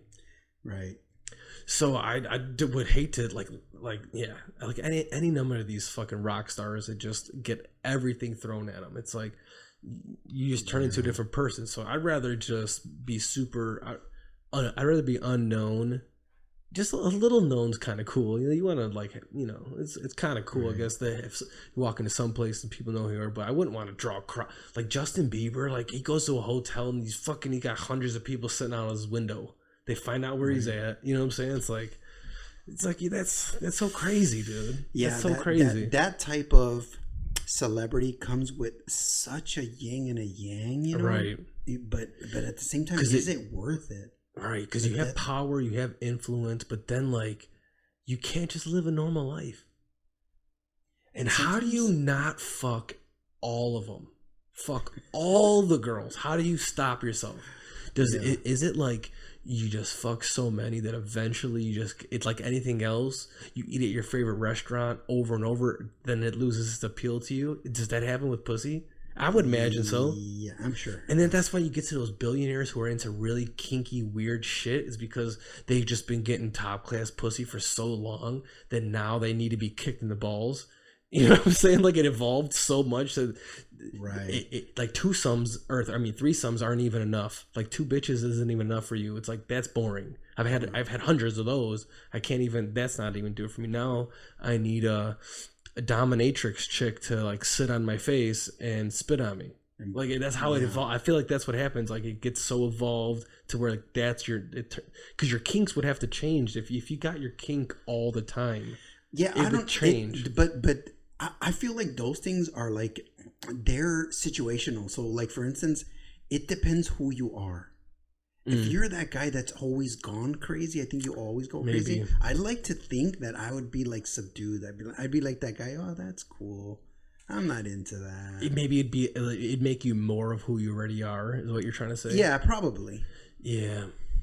You know what I'm saying? Because if you're like laid back, I don't like, for me at this age, maybe when I was like 19, but at this age, 45, I would be like, nah, I'm all right. What do you mean by that? You're trying to tell me if you were an artist, let's say you're a musician. Yeah. Okay. And you just do these sellout shows and then you get just tons of girls trying to throw themselves at you. You wouldn't indulge? I would indulge on one girl for some time. It wouldn't be like one girl every night. Yeah, I'm with you. I'm with you on that. Like, I've always been more of the type to like find a chick and I'd rather fuck her several times than fuck several chicks. But I've never had my pick of the litter every day. Like, if you've made it to that level where you're that dude who like, well, there is literally that. Like, there's literally rappers who just point to the girls and then their bouncer gets them. Well, chances are you'll never have that. Don't say that.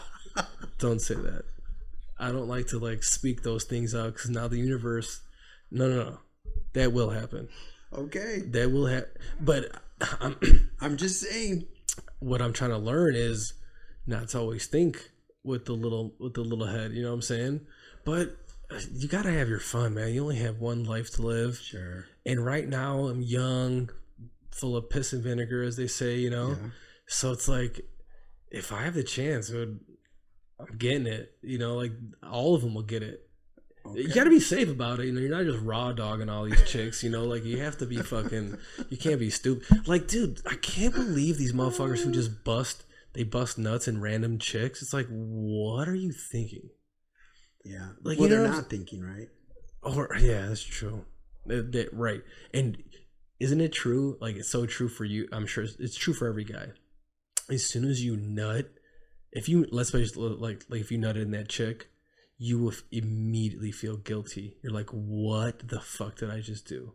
It's so crazy. All the seconds leading up to that nut, you're like, fuck yeah, fuck yeah, fuck yeah. And as soon as you're nut, the immediate guilt. Oh no. The immediate guilt is like, that wasn't worth it. Yeah. What the fuck? Dude, my dumbass one of my ex-girlfriends like tricked me into, I was always good about pulling out and stuff. And she would be on and off birth control, and one time she fucking, it was the right moment at the right time, and I fucking nutted in her, right? It's just that the repercussions to that can be so devastating. Oh my god. What if you don't really love her? Oh my god. If the one I'm talking about, if I knocked her up, it would have ruined my life in every fucking sense of the word. So your life, the kid's life, her life. No. She would have got an upgrade, and that kid would have been taken care of. But I would have ruined my life. Yeah, you know what I'm saying. So thank God she didn't get pregnant. Yep. But I think of it like this. To finish my thought was is that as soon as I was done, I was like, what the fuck did I just do? Yeah. So I feel like a lot of guys, before they make any crazy decision, almost any decision, I'm talking like any spectrum of decision, if it's major, you should maybe knock one out. You should jerk off. If you could bust a nut, you will think, because how many decisions, especially fucking late night decisions, are you thinking with your dick? You're like, I'm gonna hit this chick up, I'm gonna do this. You're just thinking, you're just trying to bust that. If you just can't watch a little porn, whatever, jerk off, nut, you're like, I'm not calling that ex. As soon as you nut, you're like, what was I thinking? I'm not gonna call this bitch. Right. Like, I haven't talked to her in 2 years. You know what I'm saying? You know what I'm saying? Like you get in these modes where like you think you're thinking crazy. That's what chicks need to understand. Like, when we're hitting on you, okay, we're doing our best to fuck you. We'll mask it in any way, shape, or form. It comes in the form of charm. It comes in the form of comedy. We're funny to you. We will say we'll do all the right things. At the end of the day, we're trying to fuck. And as soon as we fuck, it's like, you'll immediately know if you like this chick or if it was just a fuck. Because like, your body will lie to you, right? Because you will think that you really like this chick. You will even think you really love this chick because your body is literally trying to procreate. Like, our brain is like, we see this hot girl and we want to fuck. It really wants to procreate, right? Like, this chick looks like we can handle my baby, or could house my seed and fucking give birth to my baby, right? In the meantime, we're spitting game. It's just game, right? It's fucking whatever. We'll say whatever. We'll do whatever. Well, like, there's guys who are genuine at it, and there's guys who just spit fucking game. They'll say whatever it takes, you know? Either way, it's still leading to the same thing, you know? It's like, you will think that you really like this girl, and then all of a sudden you fuck her, and you're like, I don't really like her. But it's not our fault. Like, the girls think that it's our fault. Like, oh, this guy was just using me for sex. And if you look at it in black and white on paper, yeah, we did just use you for sex. But you don't understand what was going through our head.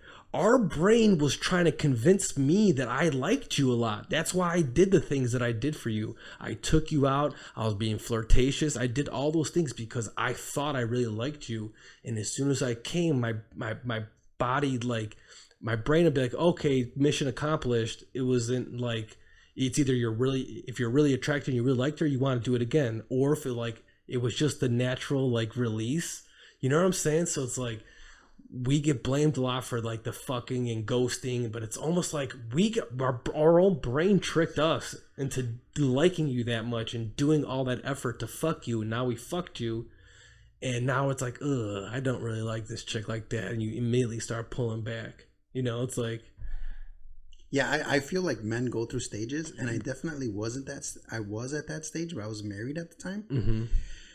And so I didn't really develop it all the way through, but I see what you're saying. It's like our biology kind right. of like it works against us in so many ways, and right. like it doesn't allow us to think completely clearly because it's just trying right. to get that one thing. Exactly. And once it gets that one thing, then it's like, you know, like, well, now that I don't have all this pressure built up and I can relax and think about the situation completely, you're not really all that special. Right. Yeah. It's definitely just biological, and it's like, yeah. I got this whole time I was spitting game. I really did like you. I was, you know, it's like at the time, yeah. And then it's like as soon as you nut, and then all of a sudden those things, all those little things that you were looking past, you see them for what they are. It's like, I don't like those things. Yeah. You know. Yeah. No, for sure. I you know, everybody goes through these. I feel like every man goes through a certain set of stages, and right. then for sure, you know, we all come through that. It's a path. Well, that's why I think the divorce rate's so high.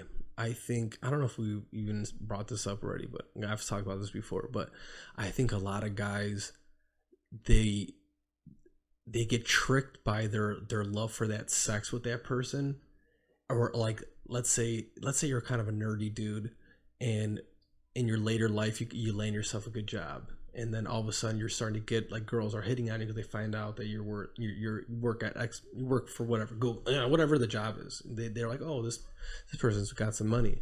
Yeah, he's a high status male. Like I literally high value male. I've met a person like this. He was in tech, just the run of the mill nerd. And he was telling me about his, like, he was having problems with his ex-wife, and he was still paying for her life still when they weren't together. Ooh, rough. And it's like, I got to the source of it. I'm like, she fucked your brains out. And he's like, oh, the sex was amazing. Mm. And I was like, and that's when I started forming that idea that a lot of guys, if they never had good sex, and let's say you're in your mid-30s, and you were nerdy, whatever, and all of a sudden you got a hot piece. And she's like fucking your brains out. You're like, I'm marrying this chick, and you're looking past she might even have nothing in common, but you're like, I'm gonna fucking marry this.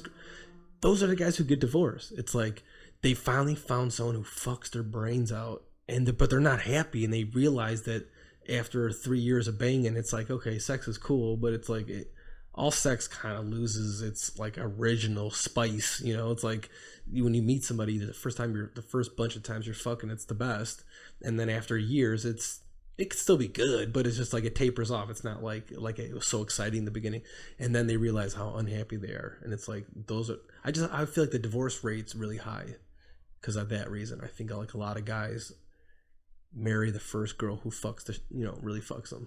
Yeah, I think those are the guys that don't fully have their whole idea, you know, put together in their head yet. They're still like, I mean, we're all developing at different stages, you know. Sure. But like the guy that's like, oh yeah, she did this for me, so now I'm gonna marry her.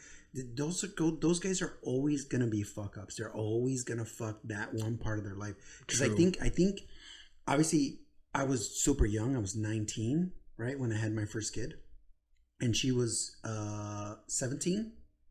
Damn. Yeah. That's how early you guys got married? Super early. Holy shit. So, but what I'm saying is like, it takes. Was your honeymoon like the fucking prom? I didn't go. I was in the hospital helping her deliver the baby. Holy shit. Were you were 19, so you were out of high school. Was she in high school? She was a senior? Yeah. Okay. Yeah. I see what you did there. Yeah. Wow. I did? Yeah. All right. Yeah. So, but in any case, it's like, I feel like you have to develop like things that you enjoy outside of that one thing, because if you're like this dumb just big kid. Let's say you're 25, 26, but you're still like, your mentality is still dopey and dumb, and you haven't developed like, you know, these pursuits that are deeper, like, oh, I want to be a black belt by this time, or you know, I'm a wood builder, or hey, I want to become a master mechanic, and you don't have all these other pursuits, then yes, a girl's gonna come in. If her body fulfills everything that you need, yeah, you might get trapped into this one situation that is not gonna be forever, and things are gonna die out eventually. But I mean, man, it takes so much, man. Like, I mean, we had that podcast that relationships are hard. Yeah. They're fucking difficult, man. Right. Marriage. But how about the fact that when you break up, the man always ends up getting fucked. Oh, like in a divorce? Yes. Right. It's so crazy. The blows, disbalance is crazy. It blows my mind that you could marry a chick, and your life is in her hands from there on out. If at any time she wants to divorce you for any reason, she gets half your shit. So in most cases, yes. You can have a video of your wife getting gangbanged by 20 dudes, show it to the judge, and say, listen, I need a divorce from this chick. She's the infidelity. She's getting half your shit still. In some states, yeah, she'll get half. It's so fucked. Yeah. It's literally, there's no incentive for a man to get married. Think about it. How about these guys that were married in their 20s? They got divorced and she still gets part of his pension? Right. What? Dude, it's so crazy. It's like the whole idea of marriage is like, I'm just letting the government get involved with our relationship. It's like, as soon as I get married to you, you can now take half my shit at any point for the rest of our life. It blows my mind. Yeah. I don't know, it's super. And then the amount of money people spend on weddings and stuff, it's illogical. Yeah, but then that goes back to like, it's the system. The system's fucked up. You know, right. The way the lawyers make their money. You know what I'm saying? They got to lie. It's the whole fairy tale wedding idea. It's fucking stupid. We need to go back to the lawnmower guy. You know, we got to set up incentive to be good, to be able to make these millions, you know, because otherwise you get government fucking. And the whole idea of buying a diamond ring for an engagement. Do you know like the story of that? Like I heard a few things, but go ahead. So I was watching something one time, and it was about, so I guess like, I think it was sometime in the 30s where it used to be just gold bands. Like that was the wedding ring, the man. And then there was this one gentleman, something De Beers. Oh yeah. Okay, so he came across this diamond mine, and he found all these gems, and he was trying to figure out like, how can I bring these gems to the masses? So he basically hired like an ad agency, and I think it was these two women, and they came up with like the idea of like diamonds last forever. So like your love is forever lasting love. Yeah. So like they put that connection together, you know. Yeah, so diamonds and forever, you know. Yeah, they popped this campaign, and and so what's funny is like I don't know if it was 20s or 30s, but then he started giving celebrities diamonds to wear. Like even then, like they knew to give celebrity stuff, and then the masses will buy it if the celebrity's wearing it. Yeah. And so realistically, and then it just turned into that. It was like this guy brought the diamond to the wedding ring as it was just an advertisement. It was a marketing thing, and it's just stuck this whole time. Try to tell a chick that, and like diamonds have no value. They don't do anything. Like gold and silver at least conduct electricity and fucking can have things. Diamonds, what, like a diamond tip tool? Like there's no other like really use for a diamond. Yeah, dude. And they're not that rare. They're not as rare as people think. Like they have vaults of diamonds, and they don't want to influx the market, so they like have tons of shit on reserve. Yeah. This is how I feel about like crypto money, and I feel about those. What are they called? Bitcoin. Yes, Bitcoin, but also what are the like individual art that they the NFTs. NFTs. What do you know about? I've learned a little bit about it, and I understand the concept, the non-fungible token. That's what an NFT is. It's like you own the digital right to. Let's say the culture changes and they're like, well, we're on to the next thing. It just becomes a Beanie Baby? No. I think where it comes into play is when we all live in the metaverse. Oh, God, that thing. Because just like how you wear Nike shoes and you wear Adidas sweaters, you're going to have CryptoPunk NFTs. It's like, it's a flex. It's going to be a flex at some point. And then what's interesting about some of the NFTs is that it comes with utilities though, so like you buy this, little piece of artwork, but then it can come with access to one-on-one time with the creator, or it can come with access to a certain virtual party, because that's going to be a thing. There's going to be virtual parties that not everyone can get in. It's like, how do you get in? Well, you have to own this NFT to get in. This is like, and then you could like comedians, all types of people can sell their tickets as an NFT. So it's like you can own the fucking the ticket to that place, and then it could be a historical event and you could resell it for more. It's a weird. Here's what I'm seeing as you're talking. I'm seeing that same system again. It's like, so we had the school system where you have to go to school to be able to develop these skills, to be part of a system, to get a job at a corporation that also believes in that same one system. And if you don't do that, then you can work at that place, but you're not going to be an engineer. You're going to be the part of the cleaning crew. And it seems like with this NFT, it's almost like the same thing. You can be part of the metaverse, but you're not part of the crew that owns the NFT that is able to get you into the thing. So you can be here, but you won't be an engineer. You're going to be part of the cleaning crew of the metaverse. Okay. Yeah.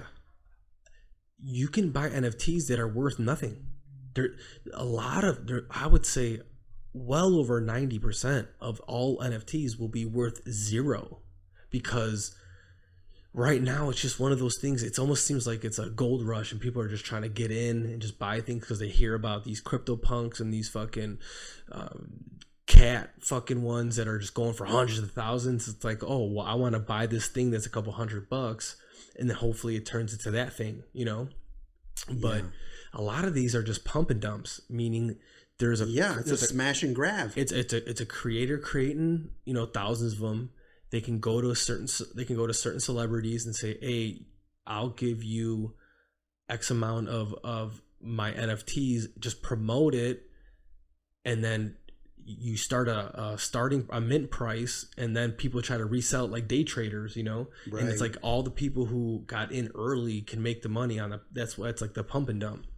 So a lot of them are worth nothing. Like I've only bought 2 NFTs, some dotaries they're called, and they're just whatever. My buddy was telling me, and that's the thing. Like everyone just kind of hears through other hearsay. I mean, Twitter's a big thing on it. That's how you find out who's doing what. That's what I hear. But what you need to do is you need to really do research on the creator of the NFT. So the creator could be legit and like wants to see the whole project through and through. It's like they're trying to keep adding to the collection, or they're trying to do more with it. Like I don't know all their names, but there's some legit fucking NFTs they have. And like I said, some of them come with utilities. See, what's crazy is there's even like I think you could buy code, like computer code, as NFTs. Like there's different categories. It's some like code that could never be written again. See, I don't know. I just happened to stumble on it because if you go on, all right, so one of the biggest apps that you use for NFTs is called OpenSea, and when you go in there, you look in the search. Art is just one of the categories. Like there's art, there's let's see, let's open this up. Here's what I feel about it. I feel like it is a type of art, right? Because there's some art pieces that look like shit, right? But they're like $4 million. And what makes them cool is not the fact that it's a cool painting.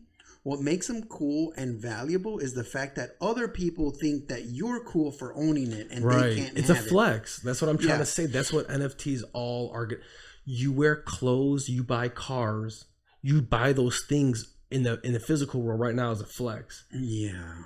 NFTs are the digital flex. So you're telling me that if you own a certain NFT, that might be the value thing a hot chick is going to look at and be like, I want to screw him because he owns a crypto that punk. One NFT. Yes. What? That's what exactly. Are you kidding me?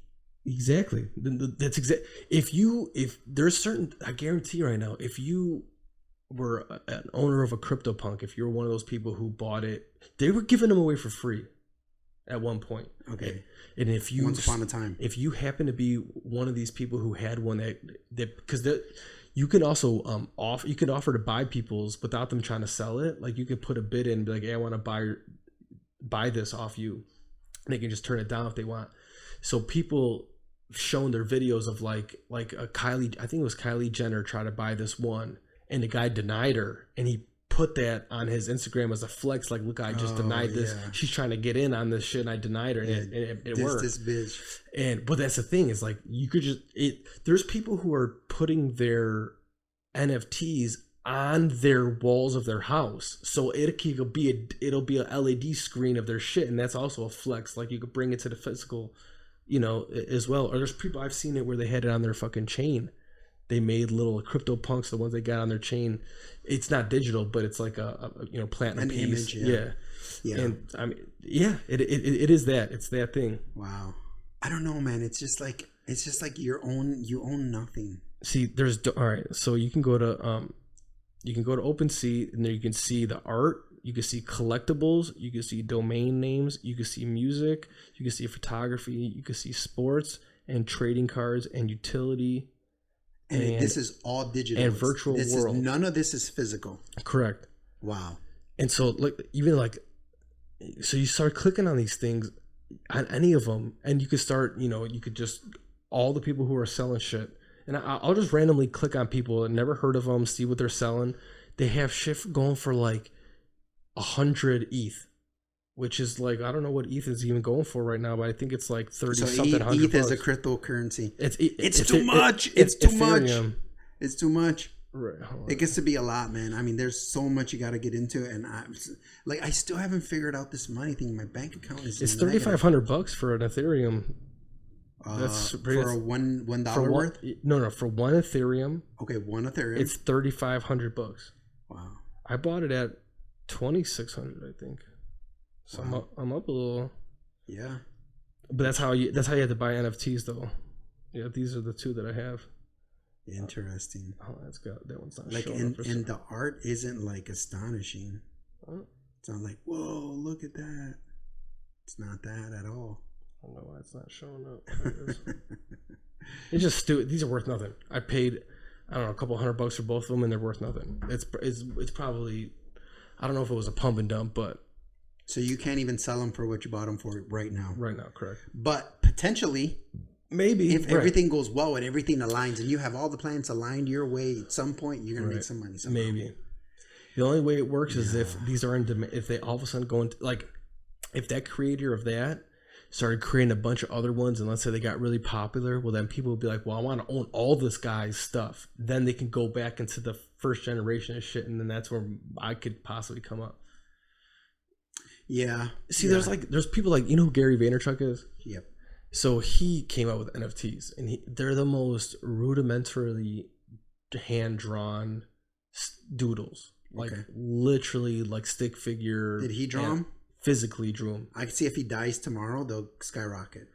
Well, no, they're worth a lot now. They're worth a lot now. And what's a lot? All right, let's look. How much is a lot? I would say he's probably got his pieces are over 10 ETH each. 10 ETH. Which is, so like I said, one is $3,500, so it's so 35,000. Yeah, exactly. Whoa. Yeah, I'll look. You can find his shit specifically. That's pretty incredible. I don't know, man. I just feel like I'm losing money when I do stuff like that. Yeah, because I just don't know much about it, and there keeps being a lot of, and I don't have the energy to find out. There's a lot of scamming going on with these things, and it's like it turned me off. Like, I used to follow a lot of like NFT stuff on Instagram. Yeah, it made me feel like I'm missing out on something. Okay. it kind of like because you keep seeing all these different people make money, and it was like, I understand what the Instagram page is just trying to highlight all the successes of NFTs. It's trying to boost it. But the way I was taking it is like, I'm missing out. It's like all these people are doing this thing, and I need to get in on it. See, this is what they look like. Yeah. Okay, and the top one is actually, wow. They go up in price. See, these are all like 17 ETH. This is 18 ETH. And what we're looking at is a bunch of like NFTs that look like a doodle a 2-year-old would do, and then color in. 100%. These look like 5-year-old drawings that you put on. So, for instance, there's a fish, and the eye isn't even in where it should actually be. That was the stingray. No, I saw a clownfish. Nemo, basically. Yeah, it's like these. It looks like they're hanging on your refrigerator. Like your kid did. You're like, oh, and 21. At some point, they're gonna be 21 ETH. These are all potential. I haven't even got to the bottom yet. 26. So what's 26 times 3,500? I don't. That's what they're going for. I couldn't do the math. 7 plus 3 earlier. Dude, this one's going for 6. Oh, come on. I haven't even gotten to the bottom where it's really expensive yet. Because I have it in the cheapest. So these are over 60. What's 60 times 3,500? If you're out there and you know about NFTs and you'd like to explain it to us because you're hearing 2 idiots babble about it, right? Hit us up. It's like there's somebody out there like fucking Dino shaking their head like these fucking morons. Dino _ lives that life at Instagram. And then me, I'm easy to find. Windy City Rocket on Instagram. Yeah, dude, okay. But Dino, we're getting to the point where we're running out of card space, and it's been a great conversation. All right, everyone. I appreciate you guys listening. Yep. Give that like and thumbs up. Tell your friends. Tell your mom. Yeah, help us build this. Build this with us. Yes. Come along. Listen, every Monday we have a release. We drop every Monday. So and we're going to hopefully get into video soon. Yes, so we have some exciting news coming soon. We're going to be getting some videos, so we'll be on YouTube with video, but also coming soon, we're going to be on Spotify. Let's do it. So there it is. All right, guys, thanks for listening. I'm Jose Morales, and this is Dino. All right, you guys, thanks. Thank you.